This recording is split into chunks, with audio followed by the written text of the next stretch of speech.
Hello, this is your friendly history teacher giving you some of the key terms for the Edexcel GCSE Crime and Punishment module. Now, firstly, we're going to have a look at different types of crime. So firstly, I want to look at crimes against the person. Crimes like assault or murder that cause physical harm to another person. Ha ha ha! I'm here to explain what this boring history teacher is saying. Well, when we say crimes against the person, we mean crimes committed by people like me. Murder, assault, stabbings, woundings, fighting. These are incidences where physical harm is caused to another person. People get hurt. Somebody is hurt. That is a crime against the person. We also have crimes against property. These are crimes like theft, robbery and arson. They involve taking or damaging something that belongs to someone else. Well, hello there. I am a medieval criminal. I commit things like theft. I break into people's houses using my crowbar. I also do things like counterfeiting coins, so I make fake money out of copper, but I call it gold. I've also committed arson by burning down people's houses. These are all crimes against property. I steal things. I damage property. I'm a nasty piece of work in the medieval scene. We then move on to moral crimes. Now this is slightly more complicated. Now these are actions that don't physically harm anyone or their property, but don't match up to society's views on decent behaviour. So here we have things like sex out of marriage or adultery. Things like that are moral crimes. The community does not approve of them. Now we also have social crimes. These are crimes that society doesn't really disapprove of. Now, in this module, a good example of that is poaching. When William the Conqueror conquered England and passed the forest laws, he prevented people from carrying out what they had done previously. He prevented them going into the forests and hunting. And this became known as poaching. Now, because people had done it for many, many years, most people didn't view this as a crime, and so although it was made illegal by William, most people didn't disapprove of it. And now I want to talk about some other terms now, and what I'm going to look at is collective responsibility. Now this is where a group is responsible for the actions of other members of their group. So for example, in a village community, if someone broke the law, it was up to everyone to take action.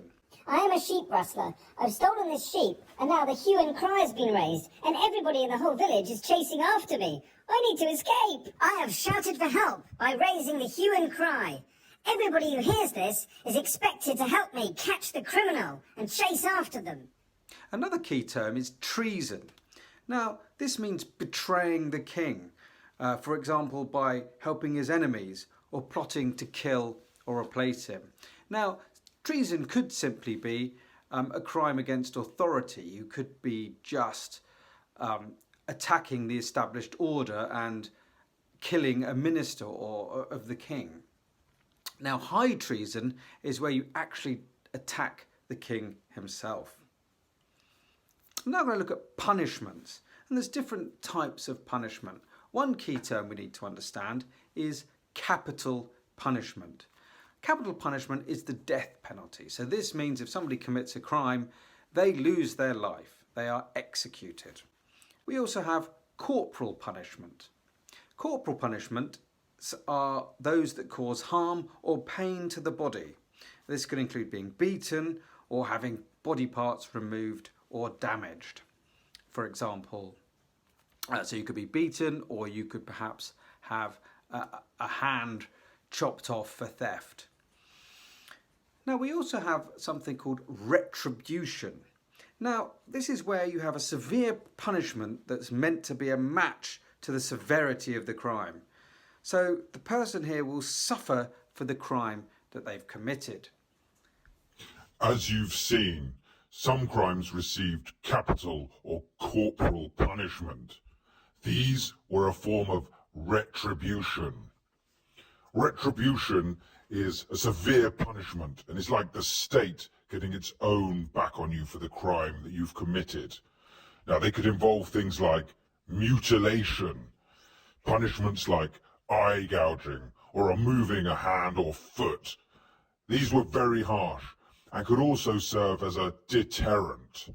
A deterrent is where people may see somebody with their eye gouged out or their hand removed and then be deterred from committing a crime like theft because they themselves don't want to lose their hand. Now we also have rehabilitation. This is where society seeks to help someone return to normal life and society after they have committed a crime. It seeks to help the person who has committed the crime become a better person, to rehabilitate them. Hello, my name is John Howard and I am a prison reformer. Now in the 19th century, many people like me and Elizabeth Fry were concerned about the purpose of prison and punishment. We wanted prisoners to have the opportunity to change their ways for the better and to be rehabilitated so that on their release from prison they would be a better person and less likely to commit crime. Okay, thank you. There's some key terms. I hope these have been helpful. See you again soon.